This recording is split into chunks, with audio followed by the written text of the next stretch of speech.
दोस्तों नमस्कार, मैं हूं आलोक पाठक और आप देख रहे हैं टोटल समाचार। रामपुर उपचुनाव में कम मतदान अब एक बहुत बड़ी विवाद का विषय बन गया है। आश्चर्यजनक रूप से रामपुर में 5 दिसंबर को सिर्फ 32% मतदान हुआ। अगर पिछले 5-6 चुनाव की बात करें तो 2012 के विधानसभा चुनाव में रामपुर में 56% मतदान हुआ था। 2014 के रामपुर लोकसभा चुनाव में 59% मतदान हुआ था।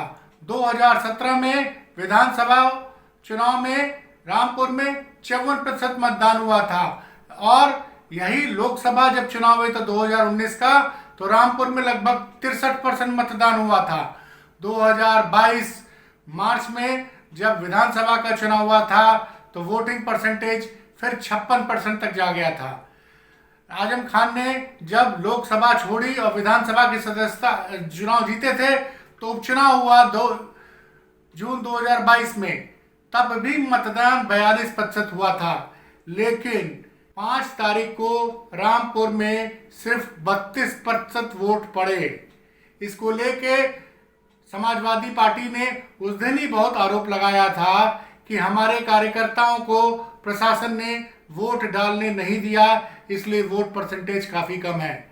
आज सुबह समाजवादी पार्टी की तरफ से पहले उनके नेता मनोज पांडे ने प्रेस कॉन्फ्रेंस की और बोला कि खतौली विधानसभा, रामपुर विधानसभा और मैनपुरी लोकसभा चुनाव में समाजवादी पार्टी के समर्थकों को वोट डालने से रोका गया।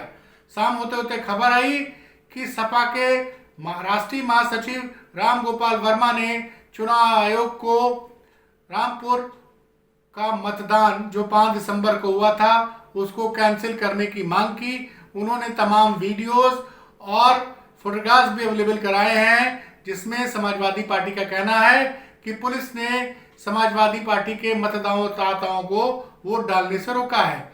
इसी बीच एक और खबर आ रही है कि किसी वकील ने सुप्रीम कोर्ट में भी इस मामले को उठाया था और कल शायद इस मामले में सुप्रीम कोर्ट सुनवाई भी करेगा कि क्या रामपुर उपचुनाव में प्रशासन ने लोगों को वोट डालने से रोका है।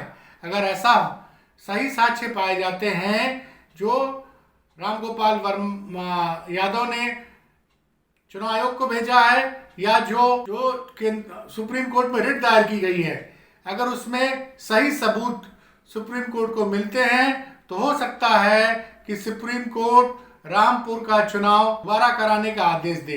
अगर ऐसा होता है तो कल का दिन भारतीय लोकतंत्र के लिए काला दिन साबित होगा। वैसे विपक्ष हमेशा आरोप लगाता है, लेकिन आंकड़े भी बताते हैं कि इतना कम मतदान, जून में जब उपचुनाव होता है लोकसभा का तब 42%, और हमेशा चुनाव में जो मतदान होता है वो 54-56% होता है। विधानसभा में, लोकसभा में 59% या 64% हुआ है।